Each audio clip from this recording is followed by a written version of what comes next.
So today I am really excited to welcome Lilly McKenzie from Body Mind Care. I first met her as me being her client because she's an amazing massage therapist as well as hypnotherapist.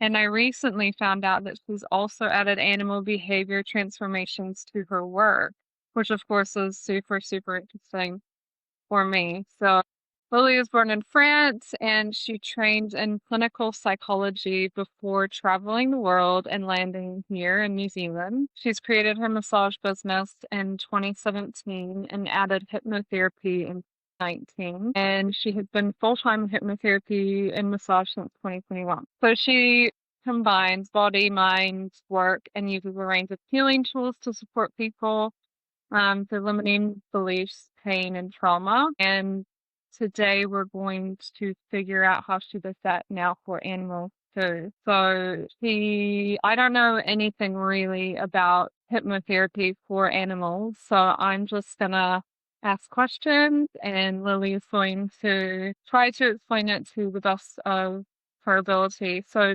hi Lily, welcome. Thank you.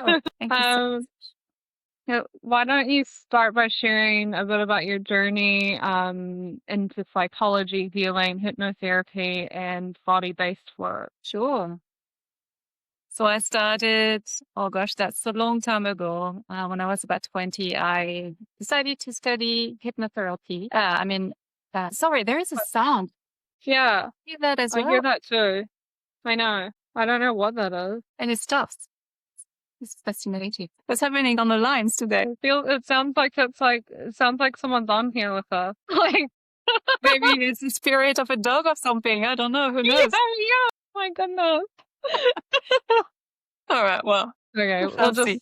can you hear? Can you hear all right? Yeah. It's just that sometimes little things can put me off.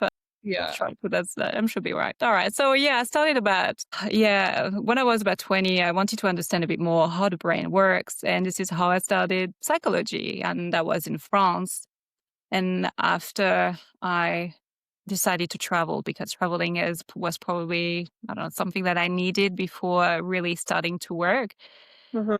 Fast forward, I arrived in New Zealand after doing a few different countries. And this is when I had like a wake up call, like a health issue that really made me realize, okay, Lily, 36, 35, 37, it's time to do something. And this is when I started to do massage. And then, of course, because psychology was something that I already studied at that time, I wanted to really blend the body with the mind. Because when I was giving massage, I saw seen a lot of emotional To like carry release their from emotions. people. Yeah. But also, even when I touch my animal, when I touch my cat, and there are some places I can feel that there is something Yeah. holding, and Yeah. when you put the hand, everything just sort of melts down. Yeah. Yeah. Um, so I know you've been obviously working with humans for a while now, but this animal hypnotherapy is a new thing which you're calling positive change, right? Can you explain this work to me and then everyone else, someone who's not done this before, not heard about it? How would you explain it to them?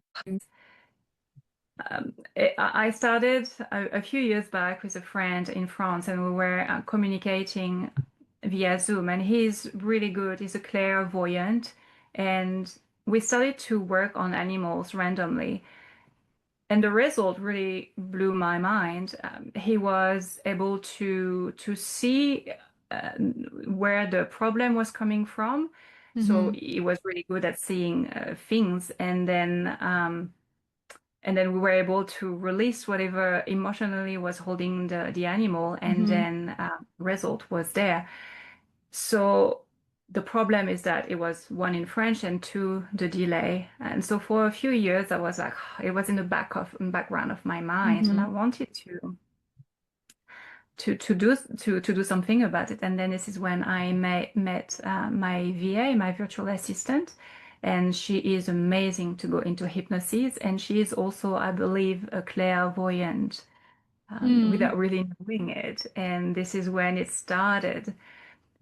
And it has evolved from when I was doing it with my friend because I'm using a technique that is called Simpson protocol. Hmm. And they I use someone that he who is the surrogate, and so I put my friend into in trance, and then I will ask questions through her on behalf of the animal, what dog, Okay. cat, And this is your VA that my VA. is, yeah, okay, awesome.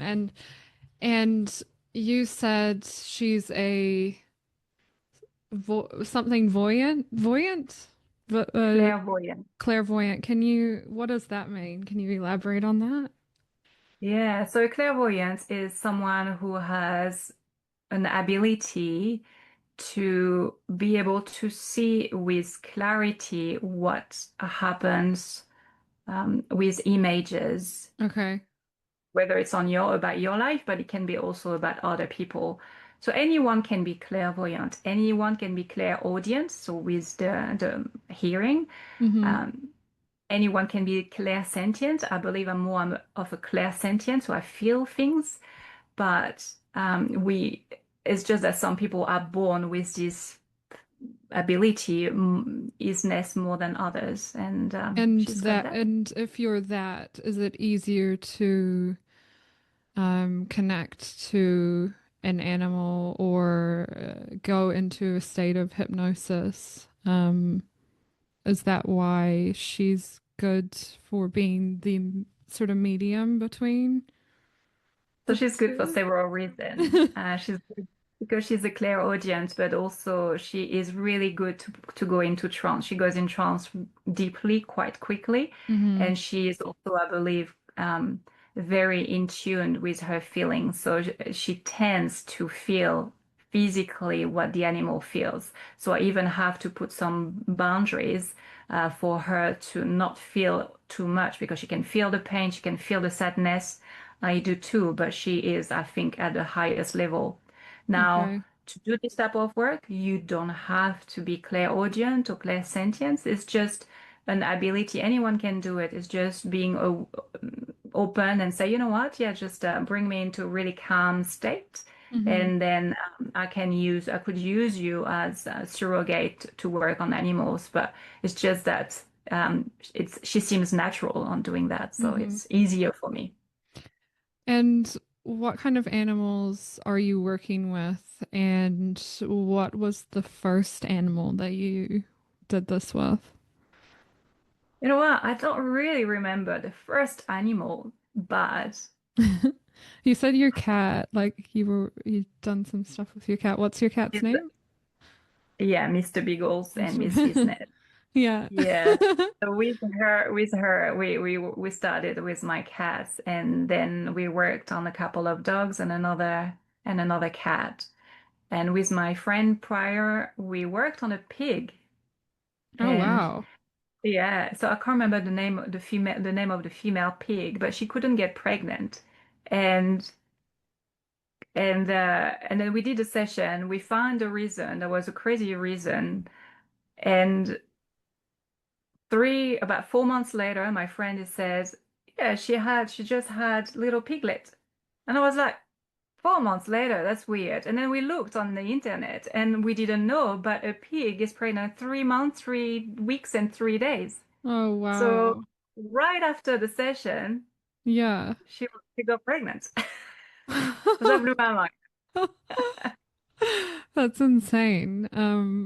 So with that, did she tell you the pig tell you the reason, or did you clear the boundary? Like what do you think happened if something happened? Yeah, in this one, it felt like what he could. So that was my friend before. He could feel that what he saw when she was younger, she's been probably a bit squished by maybe a brother or the mother, and she Mm-hmm. felt like she was suffocating.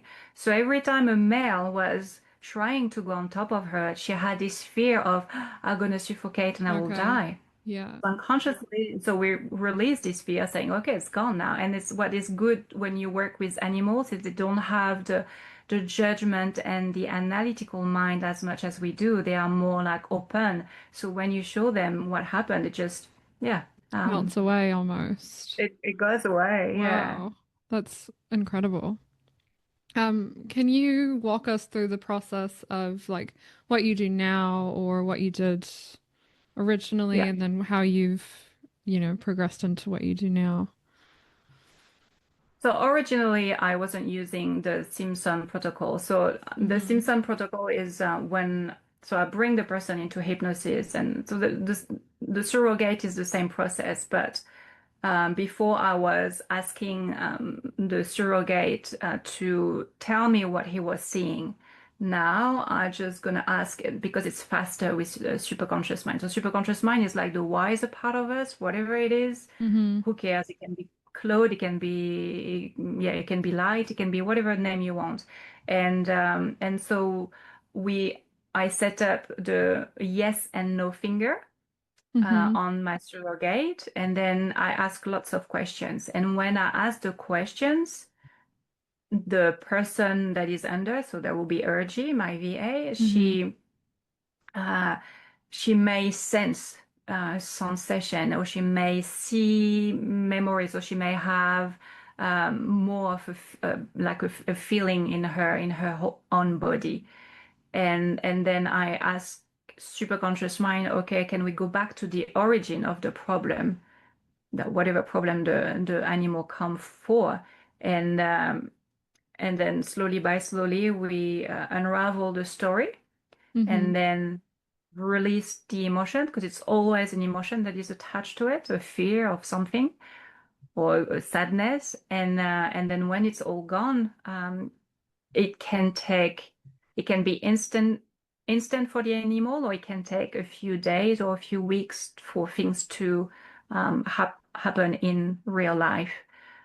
They are a Okay. bit And like so free will as well. when this is happening, is the animal there or where's the animal?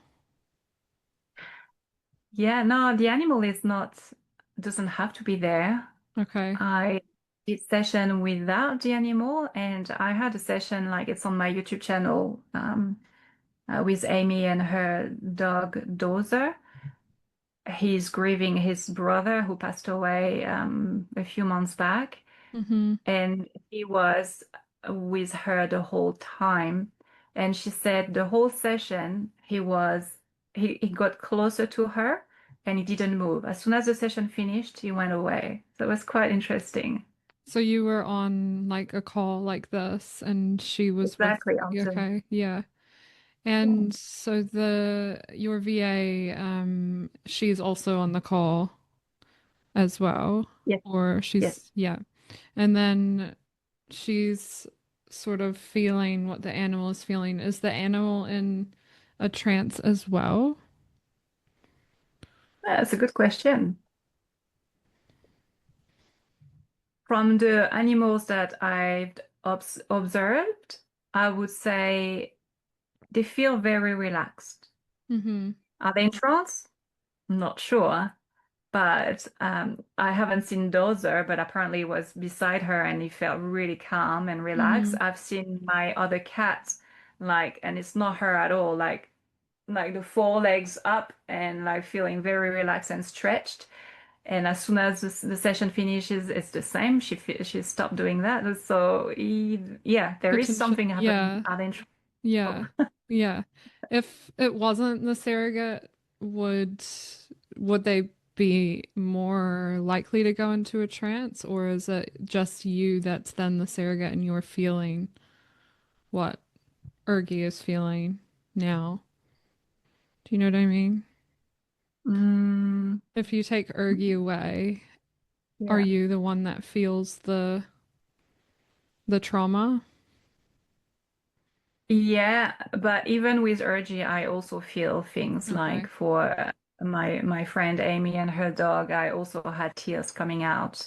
So I feel it as well. Mm-hmm. Okay. If there was no Ergie, if Ergie was not there, I would also probably feel it. Yeah. Okay. And what do you observe like with Ergie when she's in this trance and also connected to the animal? What is she doing? I guess it's always different, but Yes.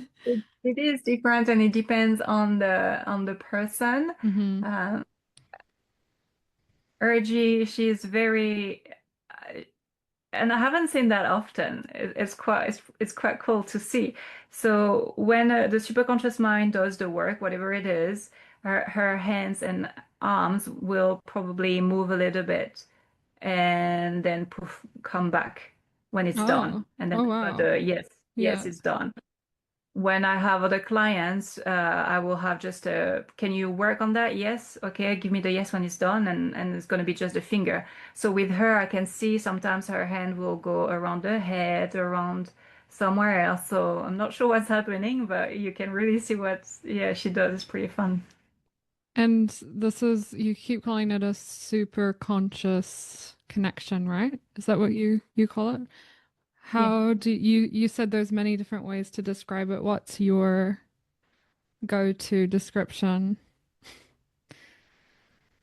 Or is it just it is what To be it is? honest, yeah, I don't really like giving a label because I'm Yeah. not really sure what it is. Yeah. All that I know is that it makes a difference in Yeah. people's and And eyes. So, animals. Yeah. Yeah. Um, if you were to, oh, I guess no, that can't happen. So curious. I've got so many questions going through my head. Have you have you worked with a dog that has trauma like, a reactive dog who has been bitten or anything like that at all? Or has it been more of the emotion of, I know you've said a grieving mm. dog, but one that's potentially scared of other dogs or scared of humans? So there is one dog that I remember I worked with, and Ergie wasn't the person doing it. It Mm-hmm. was her owner, Mm-hmm. and but also very good to go into hypnosis. And we worked on her dog, who was a rescue dog. She doesn't know much about the story of her dog, Mm-hmm. and but she had trauma, but she wasn't aggressive, but she was very scared. Mm-hmm. And I can't remember the other.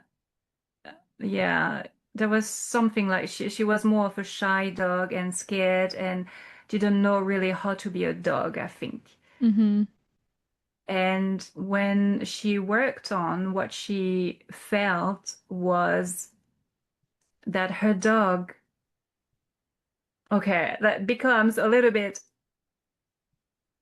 you take what you want, okay? I'm not saying it's the truth, but there is also a component of past life Mm-hmm. or other timeline that is beyond this life. And for this dog, it felt as she was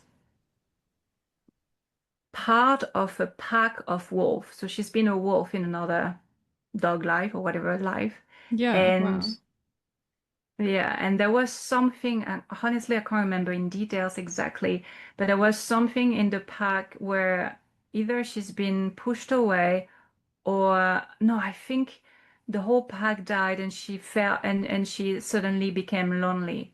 Mm-hmm. And that was a big weight, a big sadness. So we worked around that, making and helping her to lift her away from this old story and say, well, it's not this, you're not in this life anymore. You can let go and move on. And after the session, she started to play more with dogs and becoming more social and coming out of her shelf because she was scared of humans as well. Mm-hmm. Mm-hmm. Oh wow. Amazing. Does past life come up a bit as well as like a root emotions? Yeah, with people too. Majority of the time, there is a connection somehow, somewhere. Yes. Okay. Not all the time, but I would Yeah. say 70-80% of the time. Yeah. And with the emotion that you would say it's usually a root emotion, is there, would you say, an emotion that animals experience most if you know, that they need to clear, or is it always You know, different? yeah, it is an interesting question. And especially for dog, I think they feel what humans feel. I think they have a lot of emotions like us. And when, especially dogs, because they live in pack, they need to have this contact, so they feel everyone in the pack. So Mm. if you are the owner and you are maybe a bit sad or depressed or anxious, the dog will feel that. Yeah, of And course. Yeah. so is there one particular emotion coming out more than others? No, I think it really is depending on their own personal story and the owner as well. Yeah. And in those situations where it is the owner that is feeling a certain way, would the dog tell you that, or the cat or the horse or the pig, would they tell you that and then you need to clear that from the owner first before working with the dog, cat, Yeah, horse, so it whatever? hasn't come up really yet, but this Mm-hmm. is how I would work. I would definitely ask with ask the animal. If it's a feeling or an emotion that is coming from the owner, and if it's the case, because you have two hands, I would ask it with permission to speak with the higher self of the owner and Mm-hmm. see if we can help the owner at the same time. So within the session, not only I would help the animal, but I would help the owner. Like the closest that we've done is, for example, and that is Ergie that came out at the end of the session. We have a lady who has a beautiful little dog, and she doesn't like puppies. She really doesn't like puppies, like anything small. She's sort of she's going away. Not, I don't know. I don't think she was growling, but she wasn't very happy. In the session, it came out that this dog was um, scared that her owner would replace her with the puppy. So she didn't want, yeah. And so at Mm. the end, Ergie came out and said what needs to be done. And I was simply reassuring the dog that she's the baby, she is the one, and she's loved. And even though there are more little puppies, the love is the same. And to just talk with her, this is what she felt. And this person did that. And so yeah, working from the owner perspective. And then she said that her dog started to feel more comfortable, not 100% yet, but more comfortable Mm. around puppies and even playing and engaging with them. So this is, yeah, one Yeah, example. progress. And Hmm. with them, would you recommend more than one session for a situation that's really a lot of trauma, or is it usually, released right away? What's your experience with the longevity of it? Yeah, it's a good question. Like humans, trauma can have so many layers and peripheral layers and other little protection that has been created. So it's possible that in one session we can clear out everything, but in my experience, like humans, it seems that it takes several sessions to really go to the depth of it. Mm-hmm. And then saying that as well, animals are like humans, they have the free will where you can work on them and there will be a bit of progress, but nothing more. I've seen that with one of my cat. No way they can really be they can enjoy each other. There is progress, but there is not the deep love that I dream of. So Between the two because of them. no, they Yeah. can't. No. Because one of them can't let it go, or No, there is yeah. a trauma that, like the way we introduced them, yeah, it was a bad timing. We really did wrongly, but anyway, it's done. And so she is traumatized. I work on that, but she still doesn't want to let go. And the other one, yeah, there is a part of him that, yeah, yeah, That it's would, a bit complicated. I yeah, won't. yeah. That would like to, yeah, be friends with the girl, or would one of the cats, does one of the cats want to be friends with the other one, or are they both traumatized? So one wants to be the male wants to be friend with the female Yeah, now. yeah. Before, for about 4 or 5 years, he was quite aggressive, passive with her because we Mm-hmm. had another cat who passed away, and he was now I realize it now that he was defending his brother who passed away. This is why he was passive Oh, aggressive. okay. Yeah. For 4 or 5 years, she learned that, oh, well, he's just aggressive to me, so I'm scared. But now he passed away. He wants to be close to her because he's bored and he's grieving, so he wants to be close to another cat. But she's like, no, no.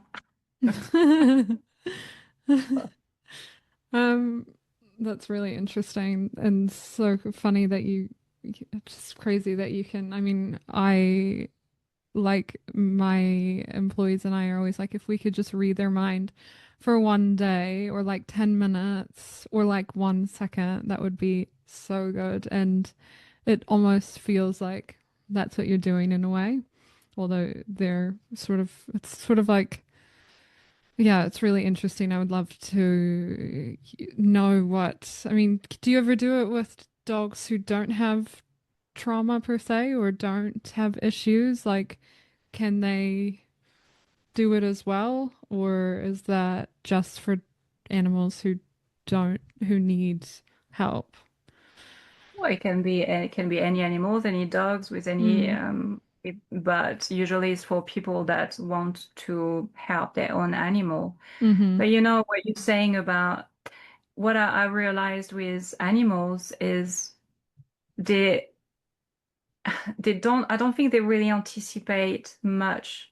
I think the way I don't know if it's for all animals, but I would say at least dogs, cats, and mammals around us, they see an image and they feel emotions around that, but I don't think it's much more than that. So as a owner, the only thing you can, like, for example, you have an animal that is feeling, I don't know, stressed for some reason.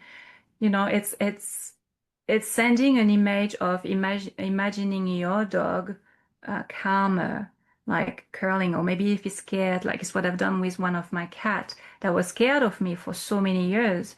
And I was sending images when he was close to me and I was sitting down of him curling up and starting to be more and more with me and sending positive emotions of, you are loved, you are protected, and that has an impact on the animal because they are highly sensitive, way more than us, because they don't have the analytical mind that is blocking.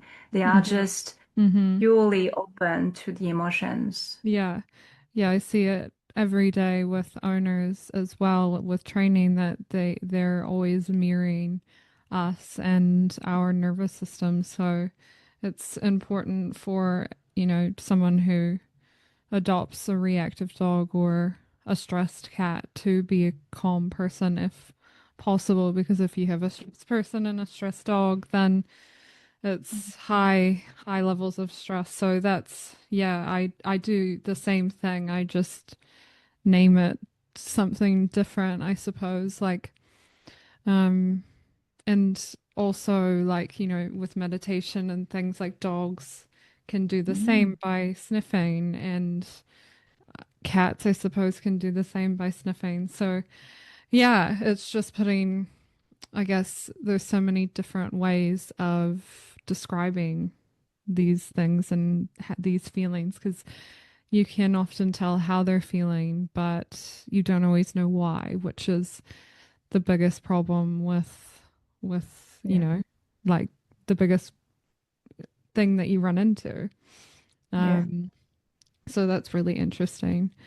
How do you feel that we can, um, continue to, after this process that someone's gone through and then their, dog showing progress, how do you suggest that they continue with this progress? Like, is it possible that, I mean, I always say to clients, if you can't trust your dog now, and you go through training and you've seen a lot of progress, it doesn't mean that you can now trust them forever, because there could be no scent or emotion or something that brings up the trauma that started the issue. And so I wonder how that, if that's happened to you, or how you would recommend them continuing the process. Yeah, I don't think it happened to us yet. Mm. But how to continue? I guess it's a case per case, Mm. depending on the trauma, depending on. I guess it's all about becoming aware of the animal, the dog behavior. So if you feel that there is a big change but there is still something a little bit off, what I would suggest is maybe do another session, or maybe go and see someone like you, like a dog trainer that can bring more tools to help the dog to to completely be free from this old habit. Or Mm-hmm. and Probably, yeah, it's what I would suggest. Either do another session, but if you feel I mean, there is no really right or perfect Mm-hmm. answer. It's really Mm-hmm. about your feeling and what you. Yeah, of course. And how the animal responds, and it's always a case by case scenario, I suppose. When there's like a bit of stigma on hypnosis for animals, I was doing a bit of research where people say that the animal gets hypnotized and then their behavior becomes suppressed. Um, can you talk on that? Like what signs are there that, there is the emotional regulation rather than a suppression of behavior or a change in their, I suppose, like DNA? Like I don't know. I'm curious as to what you think about that.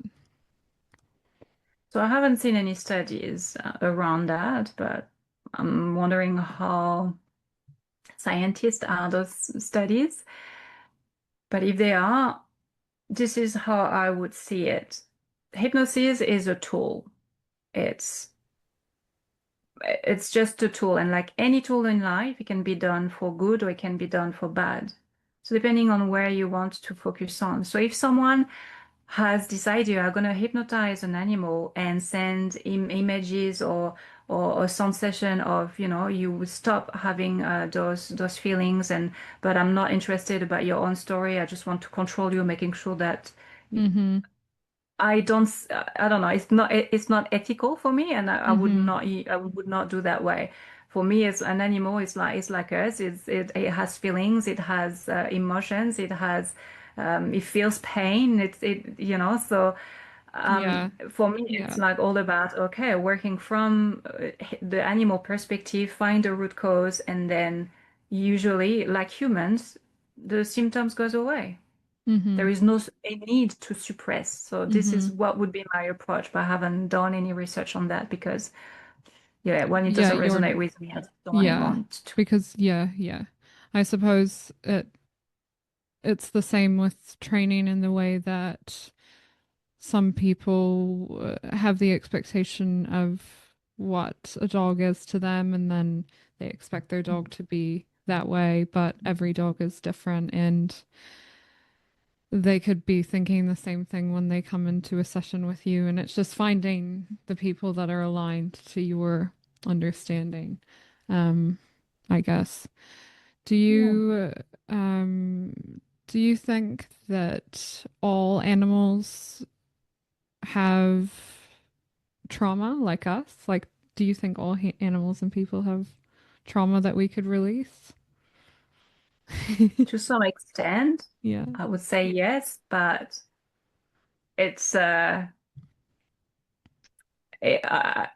think it's wrong to say that as well, you know. Yeah. Maybe some animals come and they are absolutely fine, absolutely no trauma whatsoever. I don't Yeah. know. Yeah. Um, and you had mentioned at the start, like that you can sort of feel when an animal is stressed. And you mentioned massage as well. And I think this is really important because the animals need that release. Like there are people who do dog massages, and that could be something that you could get into as well. And how do you, what signs that you can tell that an animal is holding stress, and could it be in the body, tightness like in the stomach and things like that as well, similar to humans? Yeah, it's an interesting question, and yes, you're right. I think animals will hold tension in different parts of their body. So I would say it's all about observing your animal. So if your dog has is struggling to poop, or is taking longer to digest, or he has skin issues, or it barks a lot, for me it's like there is a sign of that maybe something can be balanced, and we can help the animal like this. So the body, this is how I see it, and that's the same for human. The mind is like the library of all the thoughts, of all the memories, and the body is the library of the emotions. So it's attached to those Mm-hmm. experiences. So if an animal, and I guess because animals, once again, they sense way more than us, you will see the symptoms coming to them faster. Yeah, because you can't read their mind, I suppose. But yeah. Mm-hmm. Mm-hmm. Yeah. And they hold on to it, just as much as us. Yeah, it's really interesting to feel like it often in their, like in their sides near their bum Mm. is really, really tight. And I know my dog gets really, really tight there sometimes after like a stressful day. So yeah, Mm. something to for listeners to feel. um, Yeah, and like you were asking me when I was how was my journey, and a long time ago I was reading a book.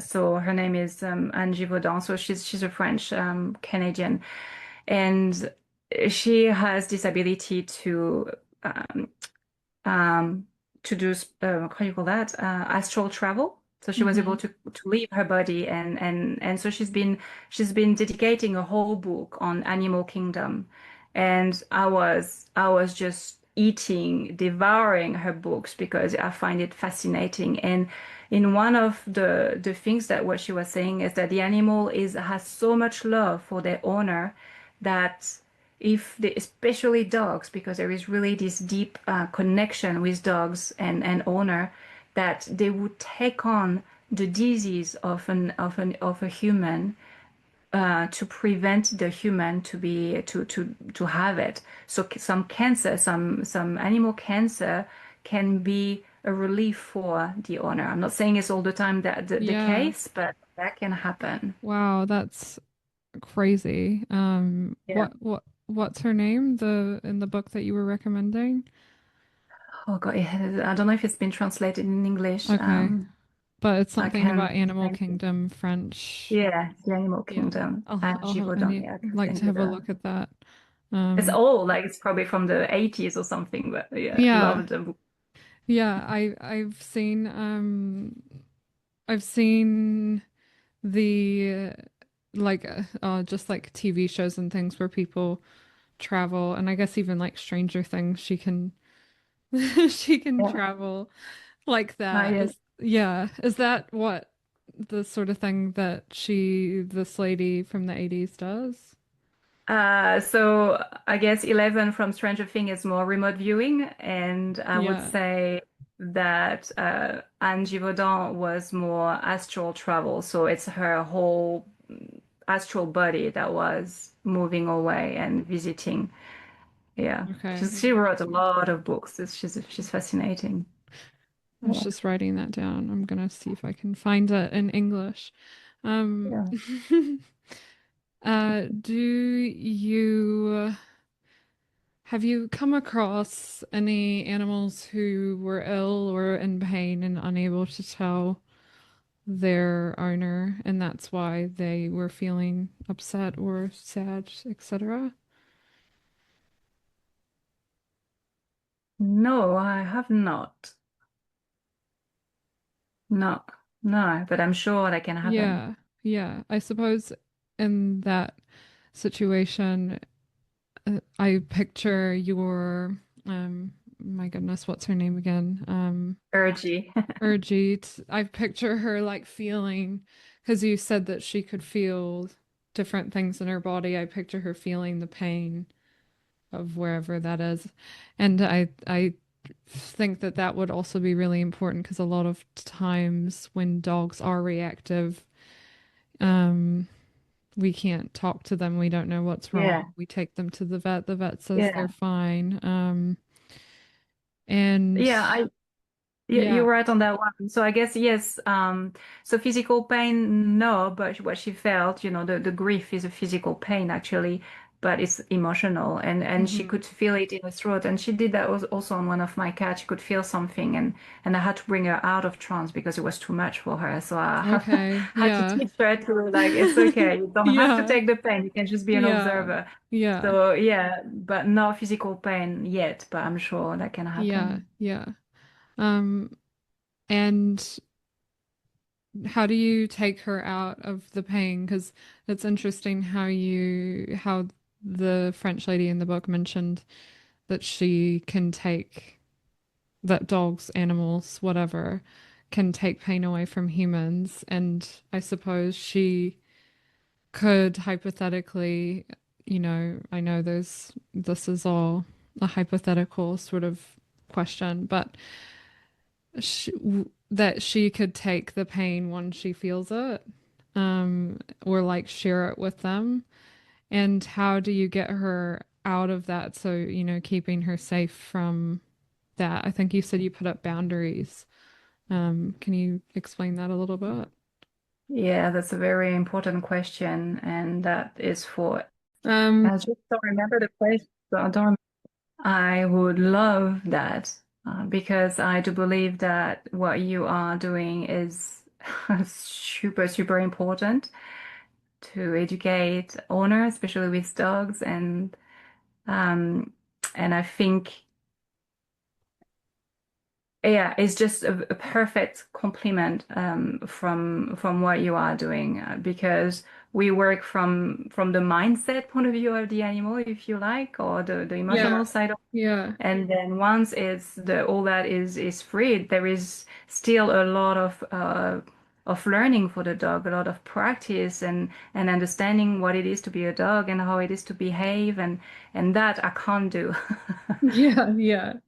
Yeah, and I think for me, the hardest part can be figuring out what it is that has given them the trauma because they can't talk. And I'm coming back to this again, but like I'm constantly wishing I could speak to them because it's like, oh, a dog will be reacting to a black dog today, but then tomorrow they like love the black dog. And then the next day they're like, oh, I'm going to react to this white dog, but then the next day they love it. And, and Yeah.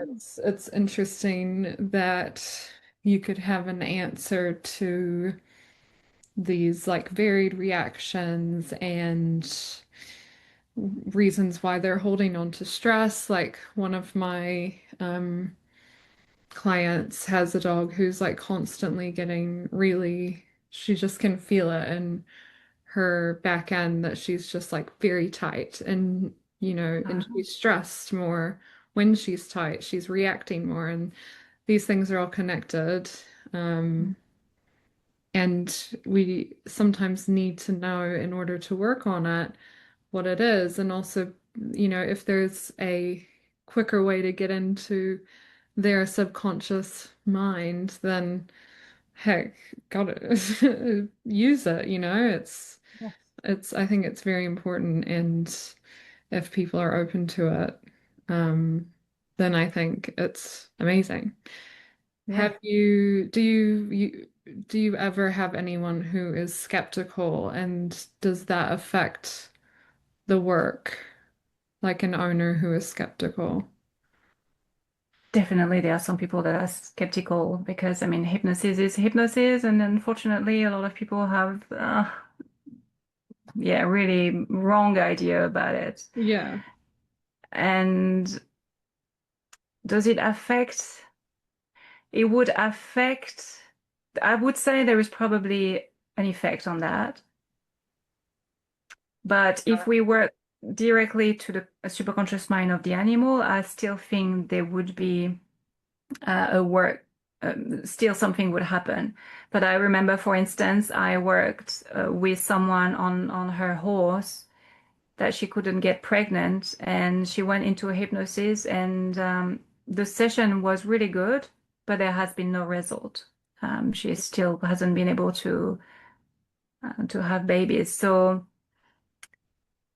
is it, it can be the free will of the animal, but it can be also maybe the unconscious. I am not sure of that, and I don't believe it. So it has interference on it. I don't know.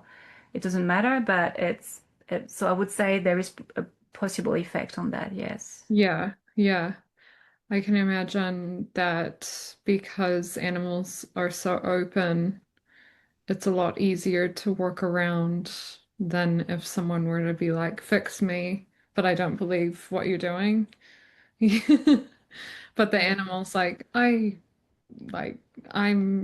I'm here, they're always present, and that's what makes them so amazing for us as companions and a great reminder for us as well. Oh, yeah, they teach us so much, that's for sure. Yeah. And to be honest, this is my perspective. I think we are in a time where it's important to work on ourselves, to free ourselves from our own trauma.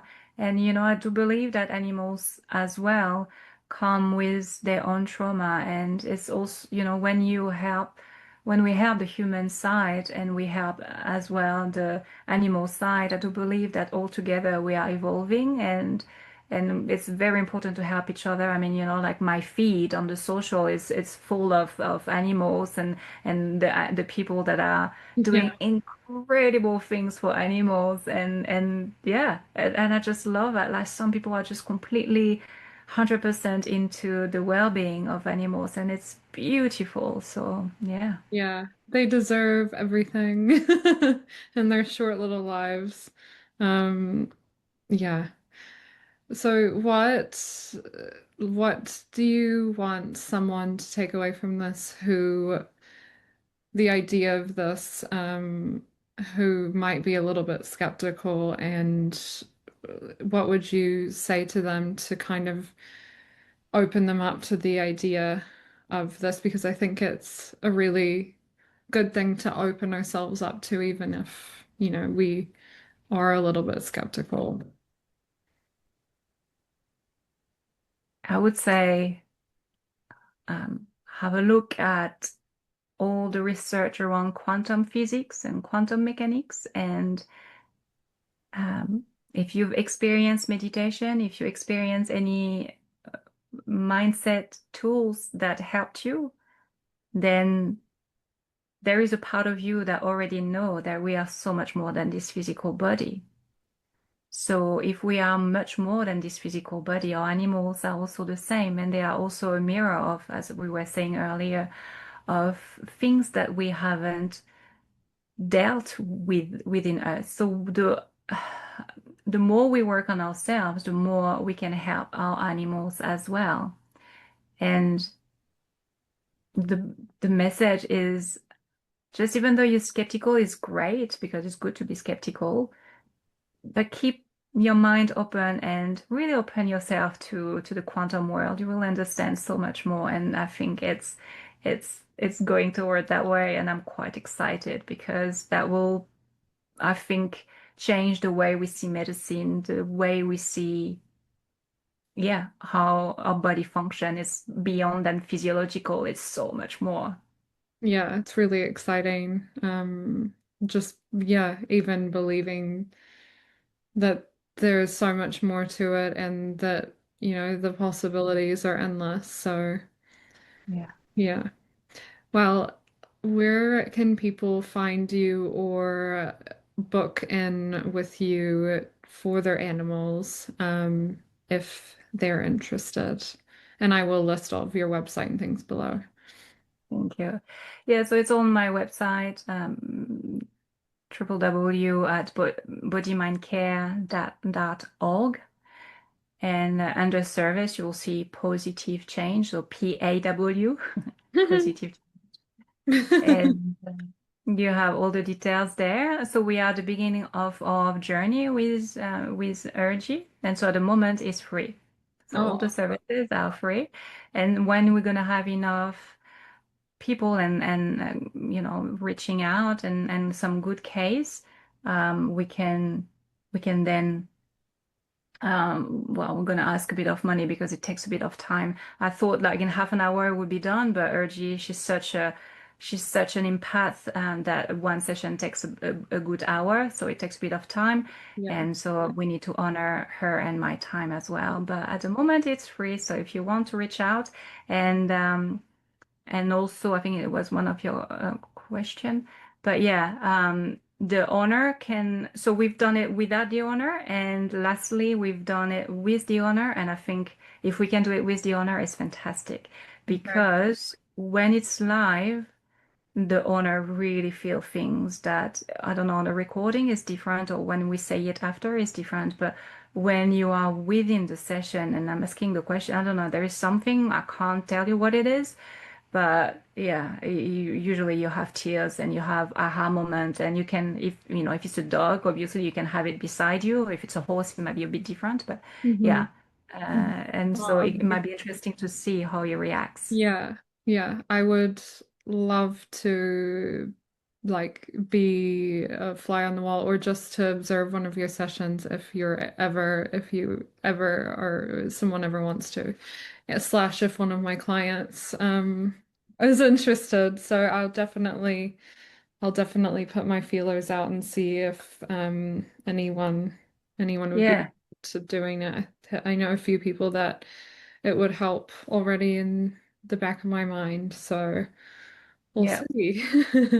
Yeah, no, we would love to. The only thing right now is that my Ergie is living in the Philippines, and her internet connection is not always stable. So when there is a lot of videos on, like the Okay, it's harder. Yeah. yeah, yeah. So when she's not in her house but she's somewhere else, and it works super fine. But fingers crossed that her connection will get better. But we work Yeah. with what we have. So Okay, awesome. Well, thank you so much, Lily, and it was so interesting talking to you, and I hope to see you at work with animals more and more, and hopefully work with you on some things in the future. yeah, thank you for the opportunity, and I just hope that it will, yeah, bring some light to people with their Yeah, dogs and behavior, and realizing, oh, maybe there is more to it. yeah.